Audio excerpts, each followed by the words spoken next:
Muito bom estarmos juntos aqui, né, queridos? A graça maravilhosa de Jesus continue abundante na sua vida e família. Alegrei-me quando me disseram: você está alegre, meu irmão? Então dá um sorriso, né? É bom sorrir, né? É gostoso a gente sorrir, né? Às vezes eu brinco com alguns irmãos que são mais fechadinhos, né? Cadê o sorriso, meu irmão? Cadê o sorriso? Sorriso abre o coração para ouvir a palavra. Sabia? Então, vamos lá. Lucas capítulo 9, verso 23, um versículo muito conhecido. E eu acho que podemos recitá-lo. Está sendo projetado aí, não é? Então, vamos pegar essa versão e recitá-lo. Nem precisaríamos olhar, né? Verdade? Mas vamos lá. Juntos, hein? Jesus dizia a todos: se alguém quer vir após mim, negue a si mesmo, dia após dia, tome a sua cruz e siga-me. Amém, queridos? Que coisa maravilhosa, né? Coisa maravilhosa essa palavra de Jesus. Nós estamos na campanha de missões mundiais e o tema é Vamos. Creio que todo mundo já gravou. Nosso texto fala de fazer discípulos de todas as nações, fala de batizá-los em nome do Pai, do Filho e do Espírito Santo, né? E ensiná-los a observar, obedecer todos os mandamentos do Senhor. É nosso projeto de vida, né? Deve ser. Cadê os militares? Missão dada. É isso aí. Tem que cumprir a missão. Mas ela está inacabada ainda. E nós precisamos arregaçar as mangas e ir para a seara do Senhor, trabalhar na obra de Deus. Ninguém vive para a glória de Deus, irmãos, sem cumprir essa missão, sem cumprir a missão que Deus deu a cada um de nós, deu à igreja. Então, você é igreja? Sozinho não, né? Porque não existe membro sozinho. Tem gente que acha que não precisa da igreja. Membro solto está morto, né? Está amputado. Tem que estar no corpo para ser igreja. Deus entregou, Jesus entregou a cada um de nós essa missão. E nós não podemos, irmãos, passar por esta vida sem cumprir essa missão. O sentido original da palavra igreja, eclésia, tem o sentido de assembleia, de reunião, mas a ideia maior é aqueles que são chamados e enviados. Chamados para fora, para ir. Eu disse domingo passado, foi domingo passado? Não, foi na vigília, sexta-feira, que Jesus nos resgatou das trevas para a sua luz, nos tirou do mundo, nos resgatou, transformou nossa vida, ou estamos em transformação, e nos envia ao mundo. Não é para ficar num mosteiro isolado, num lugar, no mato. Ele nos envia. Para quê, irmãos? Vivermos o Evangelho, praticarmos a palavra, transmitirmos essa mensagem maravilhosa de Deus para os outros. Fazer discípulos. Fazer discípulos. E Jesus disse isso para a multidão. Não foi só para os discípulos, ele chamou todos. Mas Jesus sabia que aquela multidão estava muito interessada nos seus milagres, nos prazeres terrenos. Jesus sabia disso. E até entre aqueles mais próximos, depois que Jesus falava mais, uma forma mais dura, muita gente, foi escorregando, saindo fora. Queridos, Jesus está dizendo aqui que o discipulado tem um preço. Ser discípulo de Jesus tem um preço. E eu não posso fazer discípulo sem ser discípulo. Como é que eu vou fazer discípulo sem ser discípulo? Eu primeiro preciso ser discípulo. Você, minha irmã, precisa ser discípulo de Jesus. Então Jesus faz esse convite. Queridos, Jesus não só abraça o caminho da cruz, mas exige que os seus seguidores façam o mesmo. Seus discípulos façam o mesmo. Se você observar um pouquinho antes, verso 22, aí na sua Bíblia, deixa ela aberta, antes de fazer esse convite, Jesus diz assim, olha só, é necessário que o Filho do Homem sofra muitas coisas, seja rejeitado pelos anciãos, pelos principais sacerdotes e pelos escribas, seja morto e no terceiro dia ressuscite. Jesus fala da sua missão. Antes de dar a missão,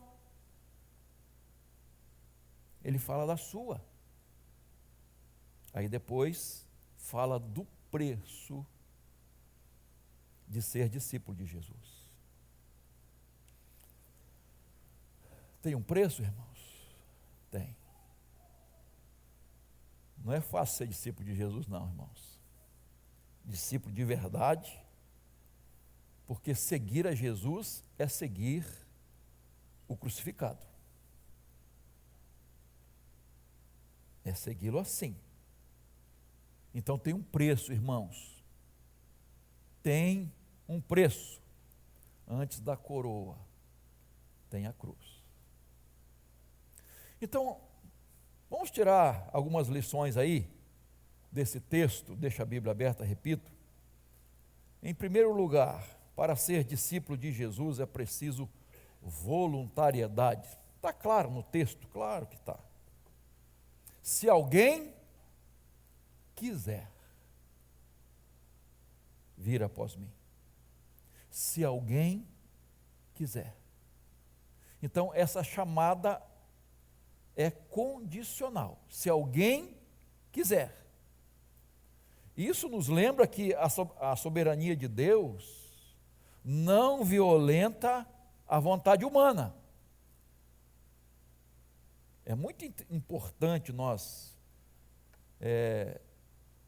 harmonizarmos a doutrina da eleição com a doutrina do livre-arbítrio. A eleição não é incondicional. A eleição é condicional. Se alguém quiser. Se alguém não quiser, Deus respeita. Discípulo, ser discípulo, aceitar o convite, é um ato da vontade da pessoa. Jesus não impõe. Jesus não força a barra.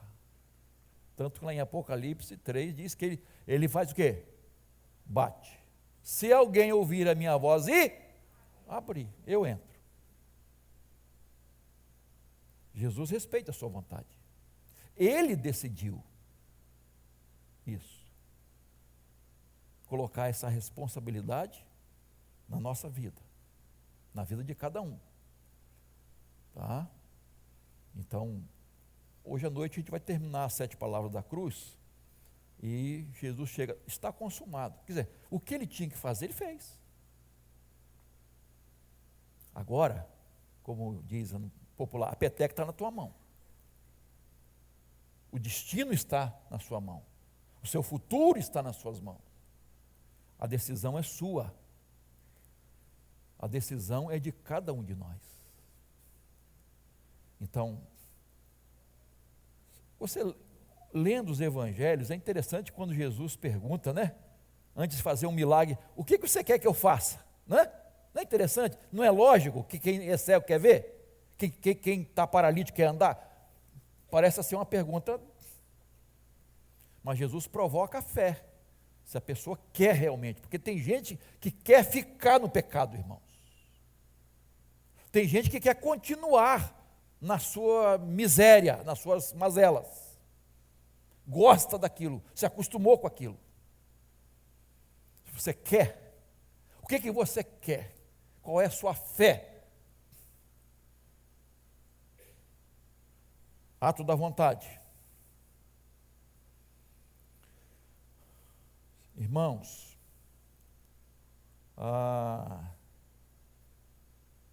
nós precisamos entender que tem que haver algo dentro de nós, não é da boca para fora. É um querer de verdade, não é algo emocional que é naquele momento só. Fogo de palha. Tem que ser algo que vem realmente do fundo da alma. Eu quero ser um discípulo de Jesus, uma discípula de Jesus. Eu quero seguir a Jesus. Eu decido. Quando duas pessoas, isto é, um homem e uma mulher, e hoje a gente precisa definir bem isso, né? Um homem, verdadeiramente homem, e uma mulher, verdadeiramente mulher, não é? Que é assim que Deus estabeleceu. Se casam. O casamento é um ato de, embora a gente saiba de tanta gente que é obrigada a se casar. Não é só fora do Brasil não, tá, irmãos? Em alguns países, não, aqui, entre nós, no nosso país. A pergunta clássica, é de livre e espontânea vontade você aceitar fulano ou fulana como seu legítimo esposo ou esposa, até que a morte separe?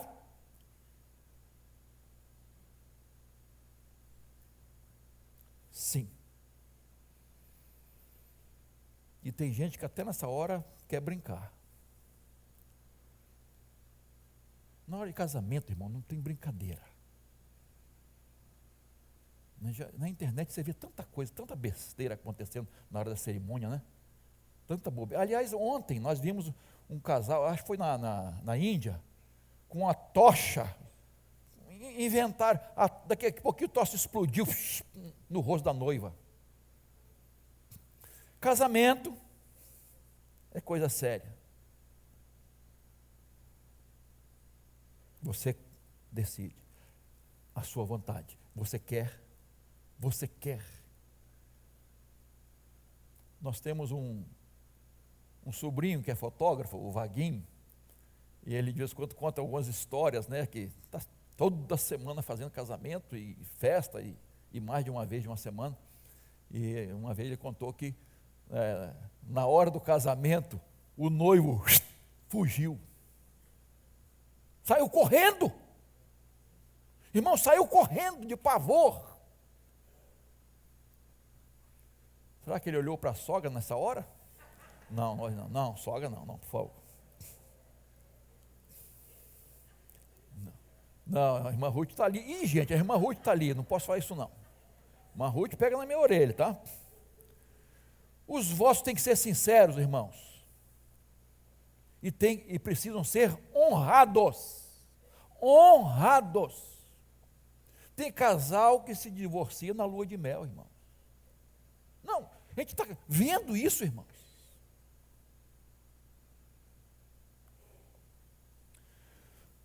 Se alguém quiser,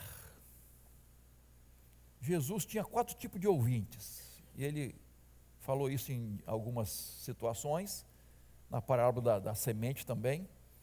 Então, 4 tipos: os endurecidos, os superficiais, os ocupados demais e os receptivos. Terra adubada, terra preparada para receber. Que tipo de ouvinte nós somos? Uma pessoa precisa querer, irmãos, para seguir a Jesus. É uma decisão de cada um. O máximo que nós podemos fazer, irmãos, é orar pela pessoa, né? Incentivá-la, testemunhar para ela, e às vezes até insistir, que às vezes a gente faz isso, né?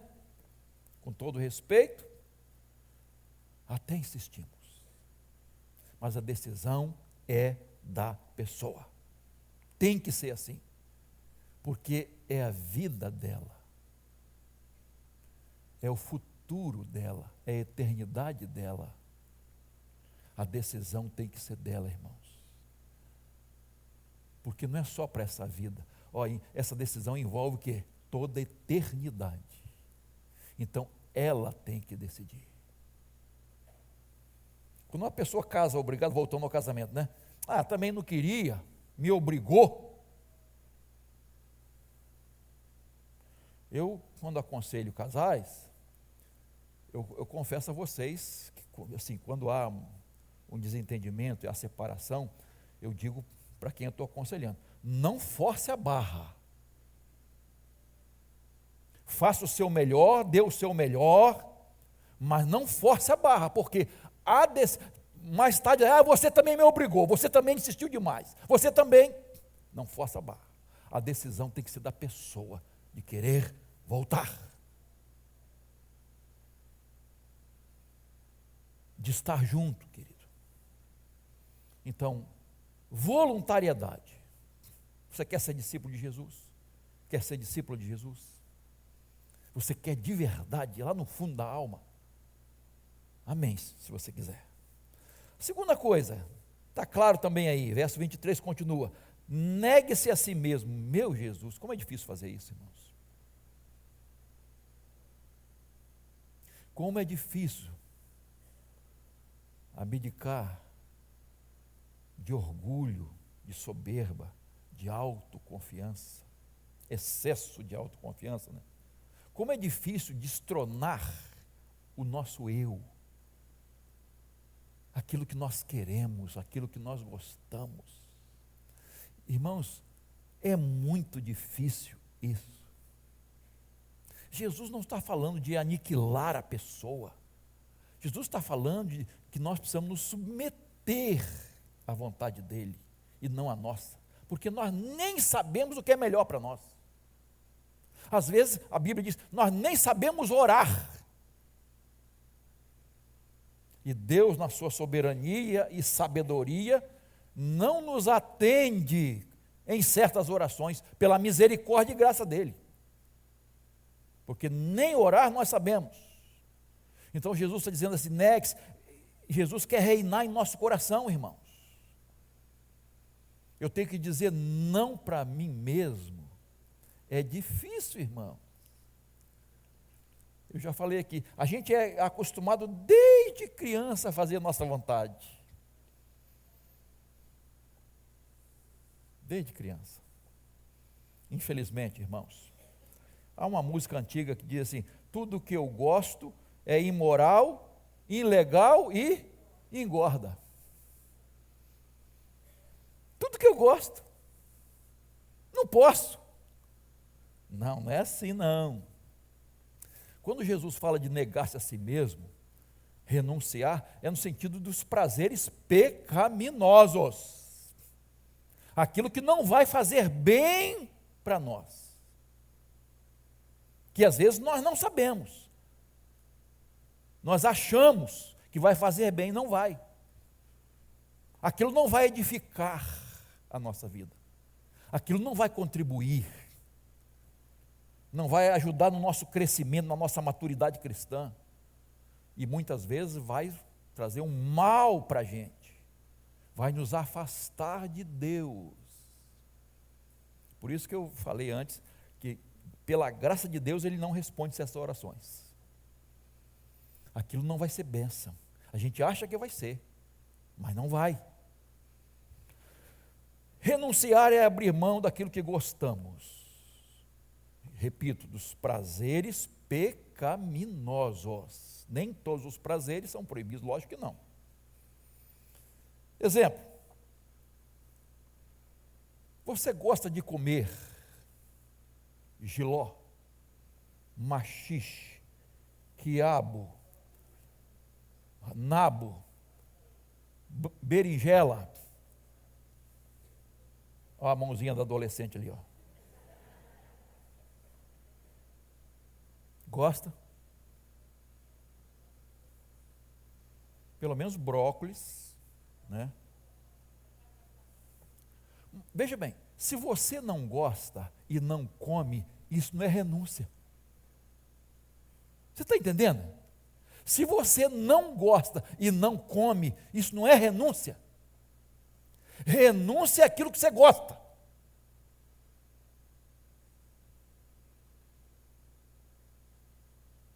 Isso sim é dizer não para o seu gosto, para a sua vontade, aquilo que não vai fazer bem. Queridos, Jesus coloca aqui de maneira categórica, é uma renúncia radical. Radical. Porque nós idolatramos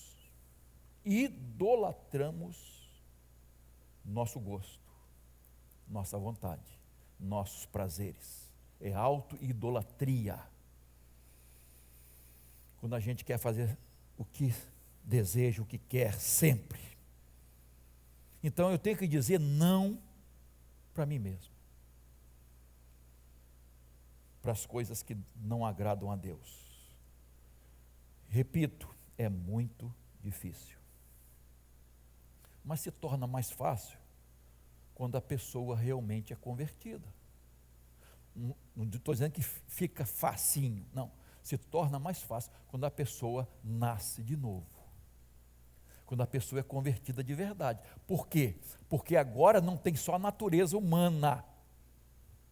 Tem a natureza divina. Tem a semente de Deus. Nasceu para uma nova vida. Selado pelo Espírito Santo. Então agora sim, agora nós podemos vencer nossos pecados, nossos desejos, os prazeres pecaminosos, porque há dentro de nós uma força maior, que vem do Espírito Santo de Deus. Então nós podemos vencer com a graça de Deus. Deixa eu te dizer duas coisas sobre isso. Primeiro, eu e você vamos ter vontade de praticar o pecado, fazer o que é errado. Nasci de novo, tenho o Espírito Santo, selado, papá. Eu, pastor Tadeu, vou ter vontade de fazer o que é errado, o que é pecaminoso. O pecado atrai, porque o pecado é gostoso. O pecado dá prazer, o pecado é maneiro. Por isso nós caímos. Mas ele é enganoso, irmãos. O diabo faz propaganda enganosa. Ele passa a perna na gente.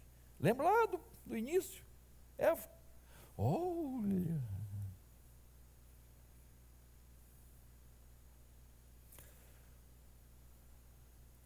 Tem uma história engraçada de um homem que morreu e partiu para a eternidade. Chegou lá em algum lugar, entre o céu e o inferno, um anjo o recebeu e disse assim: olha, eu vou mostrar a você os dois lugares que nós temos aqui para você passar a eternidade. A decisão é sua. Você quer ver primeiro o quê? Eu quero ver o primeiro inferno. Então vamos lá. Chegou, o anjo abriu a porta, ele entrou, olhou, aquele pagode, aquela alegria, aquela festa, bebida, mulheres, gatões e tal. Ele falou, é aqui eu quero ficar, não preciso ver o outro.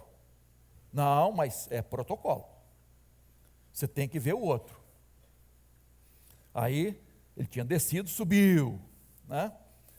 Abriu a porta do céu, as famílias reunidas, em volta da mesa, conversando, as crianças correndo, cantando e tal. Ele disse, não é isso que eu quero, não. Eu quero lá. Ô anjo, desce comigo de novo. Eu quero ir para lá. Você tem certeza? Tenho, claro que eu tenho. Então, tá bom. Está decidido? Tá, então, fechou. Desceu, abriu a porta. Quando ele entrou, era fogo. Aquela imagem toda tinha sumido.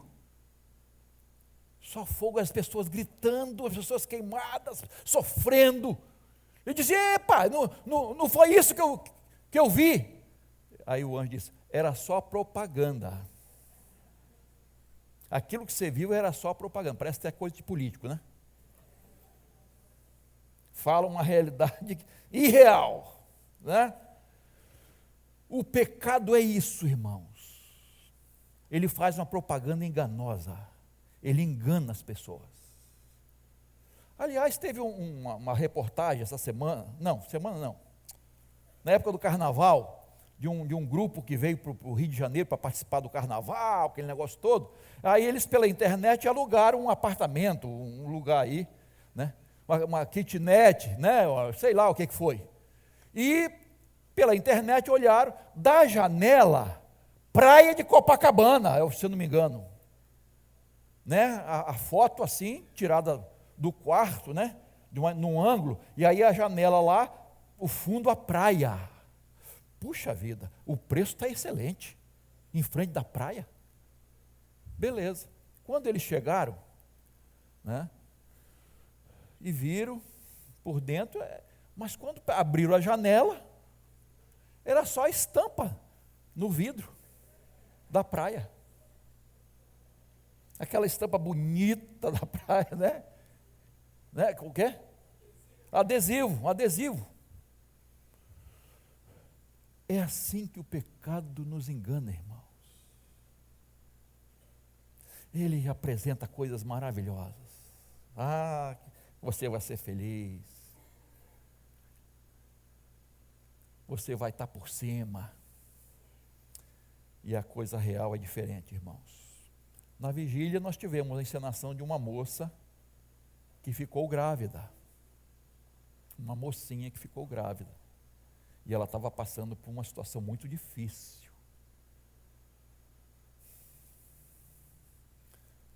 As pessoas pensam que o sexo é brincadeira, irmãos.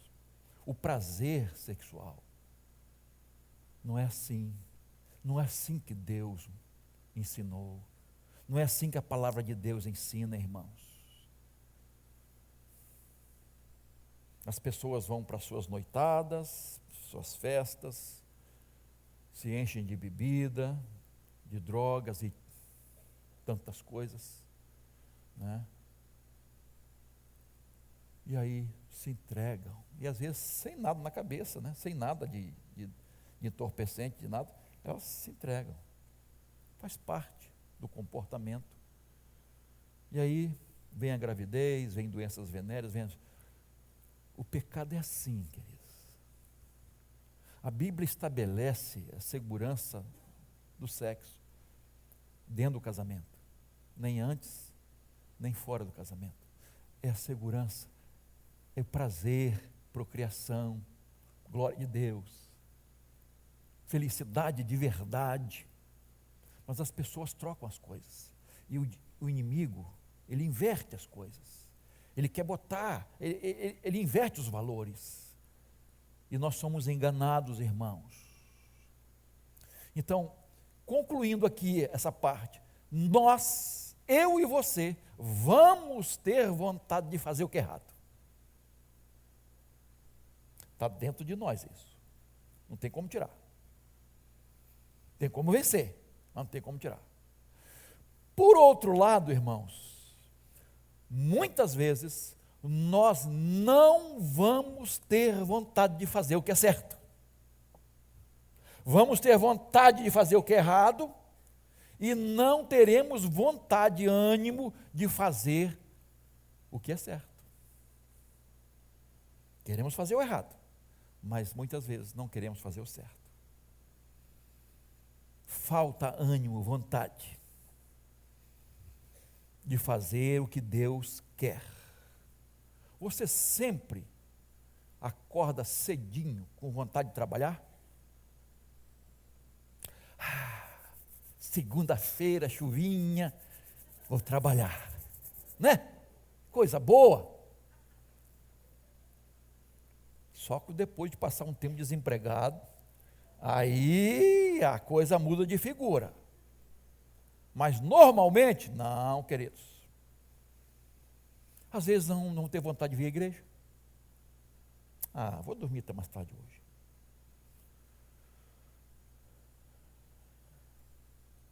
Tem gente que não tem vontade nem de tomar banho, queridos. Eu não estou falando só de criança não, hein? Com aquele frio, tem gente que engana.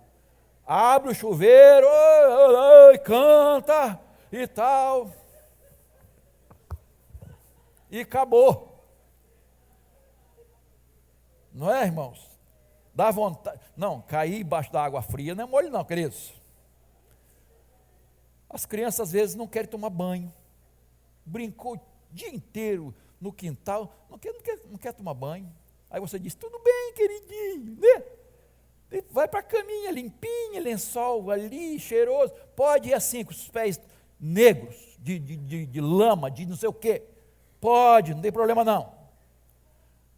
Papai, não quero ir para a escola hoje. Acontece na sua casa? Não quero ir para a escola hoje.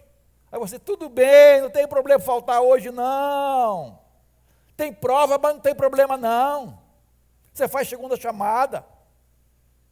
É assim que você age? E às vezes a criança, não estou a fim de ir para a igreja. Às vezes já é junior. O que você faz?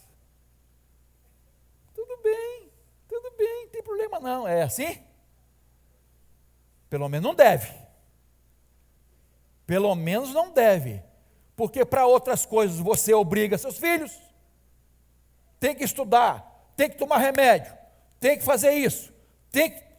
Por quê? Porque aquilo é melhor. E outra, álcool e fogo não combina. Não vai brincar com isso. Com faca, com tesoura. Não. Né? Queridos, nós precisamos aprender isso, que muitas vezes nós não vamos ter vontade de fazer a vontade de Deus. Fazer o que é certo, o correto, o justo. Não vamos ter vontade. Numa manhã de domingo, a esposa acordando o marido. Marido, levanta. Vamos para a igreja, marido. E o marido vira para o outro lado. Não estou falando de ninguém aqui, tá?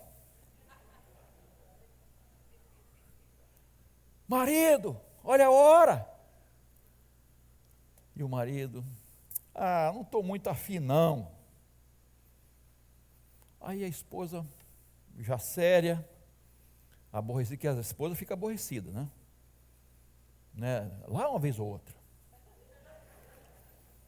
Aí falou, me dê 2 motivos, porque você não quer ir à igreja.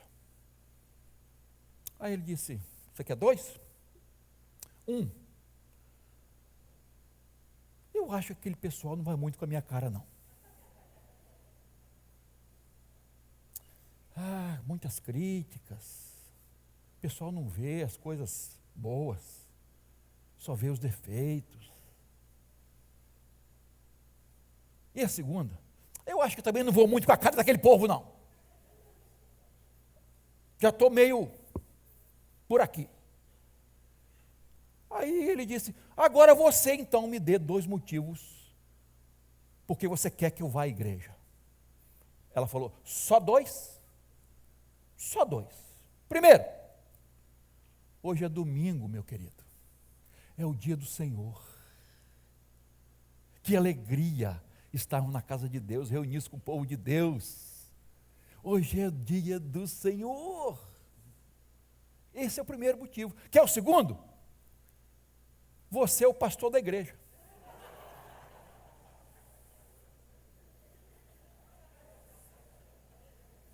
Sim, senhores.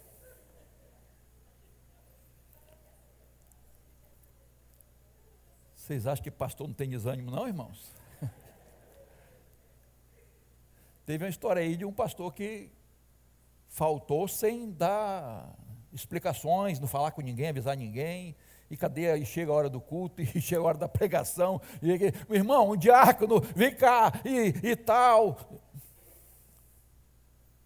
Falou nada. Foi para a praia. Vamos embora, família, para a praia. E os irmãos sem saber. Celular não atendia, nada.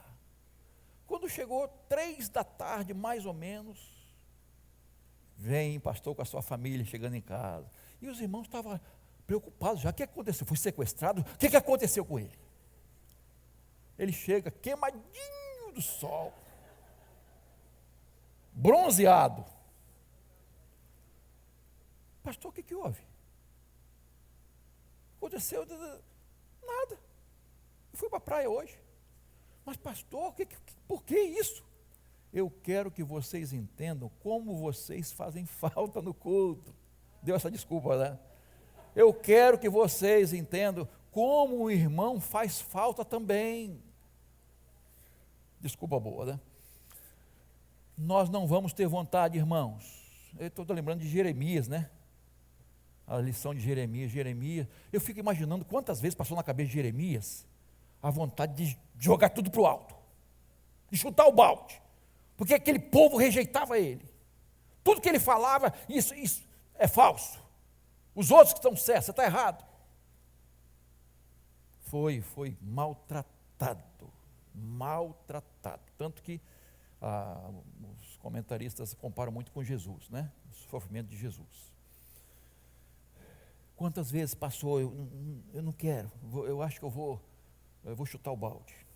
Ser discípulo de Jesus, irmãos, é renunciar à nossa vontade e fazer a vontade de Deus. Fazer a vontade de Deus e não a nossa. Nós vamos, irmãos, repito, já falei mais de uma vez, né? Dizer não para você mesmo é difícil. É você, né, fazer como o salmista, minha alma, dizer não, estou com vontade, não. É difícil, irmãos. É difícil, queridos, muito difícil.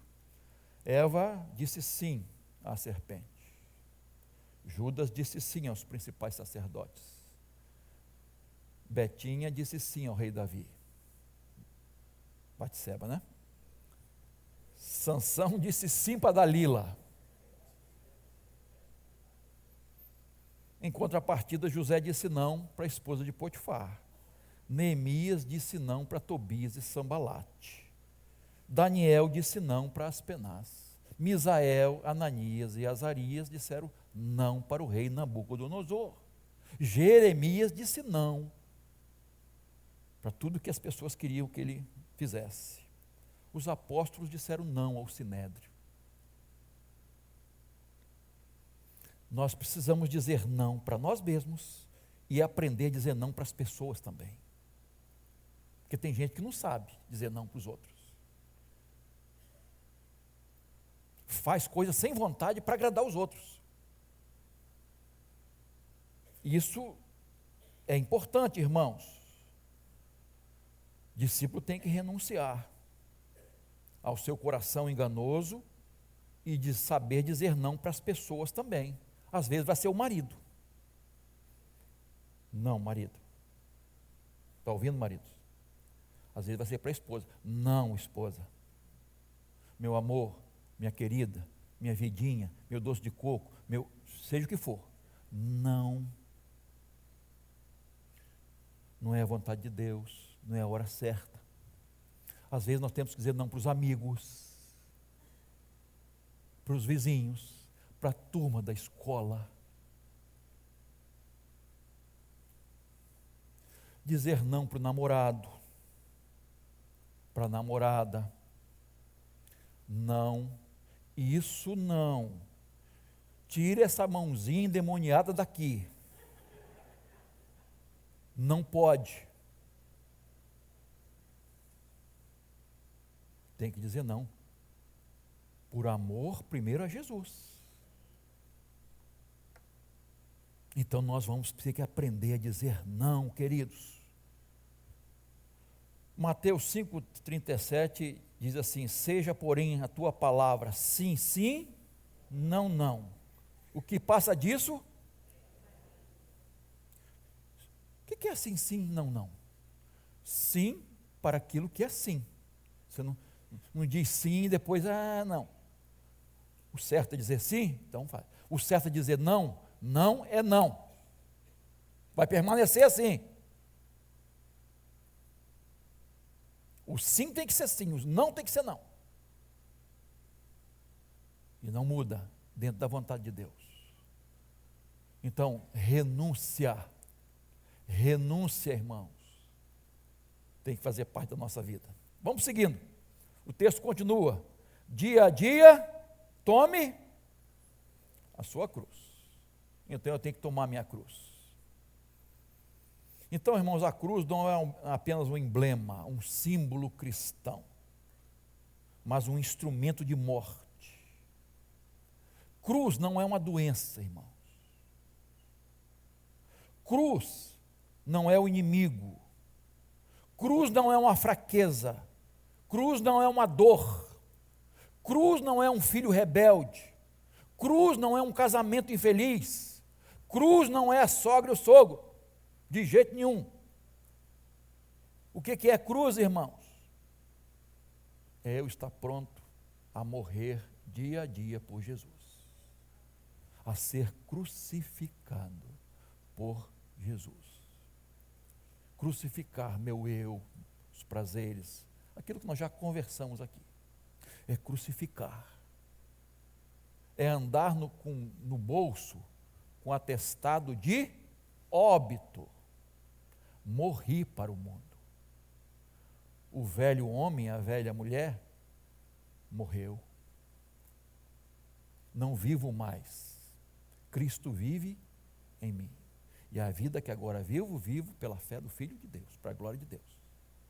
Eu morri. Irmão, você morreu para aquelas coisas que você fazia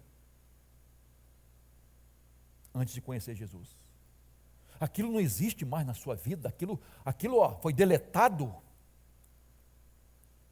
Ou será que ainda nós voltamos àquelas velhas práticas, àqueles antigos pecados? Você deixou os palavrões para trás? Eu conto para os novos crentes que eu fumava, bebia, eu pulava carnaval, fazia um monte de coisa. Sabe o que foi mais difícil? Quando eu me converti com 17 anos, eu conto para eles, foi deixar de falar palavrões. Você deixou aquelas velhas práticas? Acabou? Aquilo não existe mais para você? Ou isso assombra você ainda? Pode ser que assombre. Você não vai esquecer, você não teve amnésia. Mas aquilo, não faz parte mais da minha vida. Acabou. Não pratico mais. Repito, já estou crucificado com Cristo. E vivo, não mais eu, mas Cristo vive em mim. Jesus nunca iludiu ninguém, irmãos.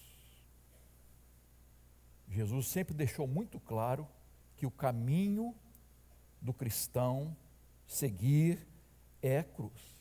Tem cruz. Tem cruz. A cruz faz parte. A porta continua estreita, o caminho continua apertado. E nós precisamos cada dia tomar nossa cruz. Não podemos desviar da cruz, achar que podemos diminuir o peso da cruz. A gente está cansado de falar, mas temos que repetir, né? Hoje se prega um evangelho diferente, irmãos. Um evangelho diferente. Um evangelho que atende muito ao ser humano, aos seus desejos, aos seus sonhos, seus prazeres. Um Jesus que é Papai Noel, ele está, toma aqui, ó, meu filho, toma. Que bênção seguir a Cristo, irmãos. Não tem nada que se compare a servir a Jesus, a seguir a Jesus. Mas esse evangelho que fala só de prosperidade não está aqui na Bíblia. Esse evangelho que não fala de arrependimento, de renúncia, de fé, de buscar a Deus, de transformação, de mudança, está aqui, irmãos. Sacrifício, Jesus está falando de sacrifício. As pessoas querem os milagres, mas não querem renúncia. Querem prosperidade, mas não querem arrependimento. Querem o paraíso na terra. E aqui não é o céu, irmãos. Aqui é campo de batalha. É lugar de luta. Mas pastor, o que tem nos divertir? Nós não somos Jesus, né? A carne é fraca. O que tem? Não precisa ser tão radical, né, pastor? Há coisas que, se você não for radical, você não vai conseguir. Tem que ser muito bem definidas na nossa vida, e a palavra de Deus está aí. Se você olhar o verso 35, veja aí o texto. Jesus disse assim, ó: quem quiser salvar a sua vida, a perderá. Quem quiser perder a sua vida, por causa de mim e do Evangelho, a salvará. E o verso 36, o que adianta o homem ganhar o mundo inteiro, a pessoa ganhar o mundo inteiro e perder sua alma? Então é importante tomar essa decisão. E para terminar, Jesus conclui o texto dizendo: se alguém quiser vir após mim, negue-se a si mesmo, tome cada dia a sua cruz e siga-me. Seguir o crucificado, andar com Jesus, imitá-lo, fazer o que ele fez, ou o que ele faria em meu lugar, amar como ele amou, aborrecer-se com aquilo que aborreceu a Jesus, viver na perspectiva dele, odiando o pecado, renunciando o mundo de prazeres pecaminosos e andando no caminho de Deus, perto de Jesus. Ele é o caminho, a verdade e a vida. Ninguém vem ao Pai senão por mim. Um homem estava perdido na floresta, numa selva. Ele encontrou um nativo que se ofereceu para guiá-lo. Aí, em determinado momento, ele perguntou assim: amigo, você tem certeza que esse é o caminho? Aí o nativo disse assim: aqui não tem caminho, meu amigo. Eu sou o caminho. Aqui não tem caminho. Eu sou o caminho. É só me seguir. É isso que temos que fazer, irmãos. Seguir a Jesus. Seguir os passos de Jesus. Como é importante a gente fazer isso, irmãos.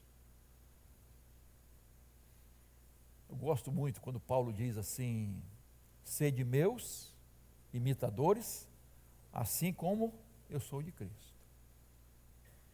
Isto é, Paulo não estava se engrandecendo. O que Paulo estava dizendo é o seguinte: ó, eu estou seguindo os passos de Jesus. Se você vier atrás de mim, você vai te seguir também. E como é importante nós termos condições de dizer isso, irmãos, para os nossos filhos. para os nossos netos, para quem quer que seja. Você quer? Não é, repito, se engrandecer. Somos falhos, imperfeitos, podemos tropeçar a qualquer momento, mas estou ali, estou firme. Preço do discipulado: ser discípulo primeiro, voluntariedade, renúncia, tomar a cruz, sacrifício, sofrimento. Meu irmão, minha irmã, se você acha que tem uma propaganda aí, pare de sofrer, de uma igreja, venha para cá, tiramos a sua depressão em 3 minutos. Propaganda enganosa, querido. Nós não duvidamos do poder de Deus, mas o que Jesus deixou claro, que no mundo nós teremos o quê? Aflições. O apóstolo Pedro diz assim, não estranhe o sofrimento, não estranhe o sofrimento, faz parte. A gente não gosta de ouvir isso não, mas eu vou dizer, o sofrimento está na agenda de Deus para você e para mim.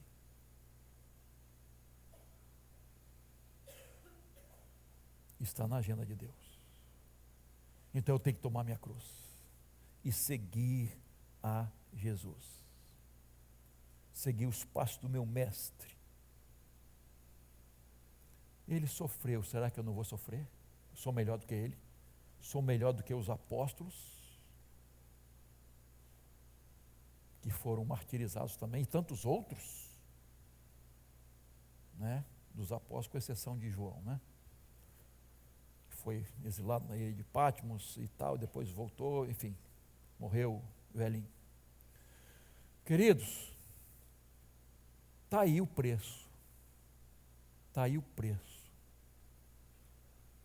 A recompensa, a gente nem pode calcular, não podemos comparar a nossa vida aqui, as aflições deste mundo, com aquilo que nos será revelado. Não podemos comparar.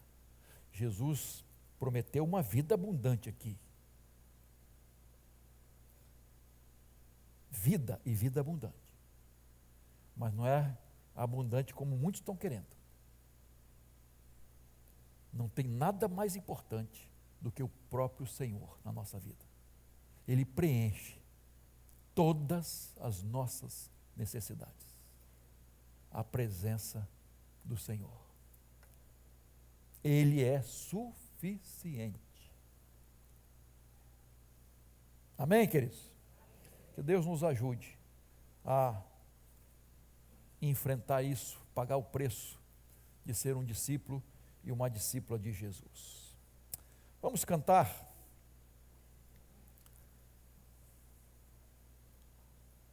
Até que Ele venha, e teremos oportunidade de dedicar ao Senhor nossos dízimos e ofertas.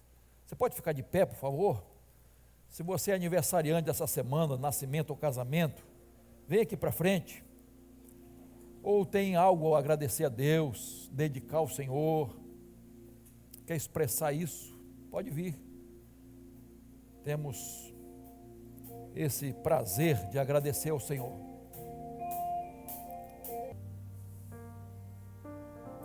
Pai, obrigado, Senhor. Obrigado pela Tua palavra. Senhor, se há alguém aqui neste santuário, ou que está me assistindo de outro lugar, não entregou sua vida a Jesus, que agora seja esse o dia dessa pessoa entregar sua vida a Jesus, reconhecê-lo como único e suficiente Salvador. Ó Deus, dá essa fé, essa confiança a cada um que precisa hoje entregar sua vida a Jesus. A nós outros, Pai, que já fizemos isso um dia, fortalece-nos, Senhor, fortalece-nos para pagar esse preço do discipulado. Ó Deus, queremos sim seguir a Jesus, continuar seguindo a Jesus, fazer a obra do Senhor, enfrentando qualquer dificuldade, lutas, provações, carregando a cruz. Ó Deus de amor, ajuda-nos a renunciar o nosso eu, esse inimigo que está dentro de nós. Ajuda-nos, Senhor, dá-nos fé para isso, para entregar tudo em Tuas mãos. Obrigado, Pai, pelos dízimos e ofertas que foram entregues. Louvamos o Teu nome por esses irmãos e irmãs que pela fé sustentam a Tua obra. Te agradecemos por tantas outras bênçãos que os irmãos estão aqui agradecendo a vida dos filhos, entregando os filhos nas Tuas mãos mais uma vez. Esses irmãos, esses casais que celebram o casamento. Obrigado, Senhor. Obrigado, Senhor. Louvado e engrandecido seja o Teu nome. Honrado seja entre todos o matrimônio e o leito sem mácula. Ó Deus de amor, fortalece os casais. Sabemos que é um desafio a vida a dois, mas com a Tua graça, com o Teu poder, com a Tua misericórdia, a gente consegue viver e viver bem um casamento feliz na Tua presença. Ó Deus de amor, muito obrigado por esse privilégio de estarmos juntos aqui. Abençoa cada um que está aqui, cada pessoa, cada lar representado. Oramos agradecidos em nome de Jesus. Amém.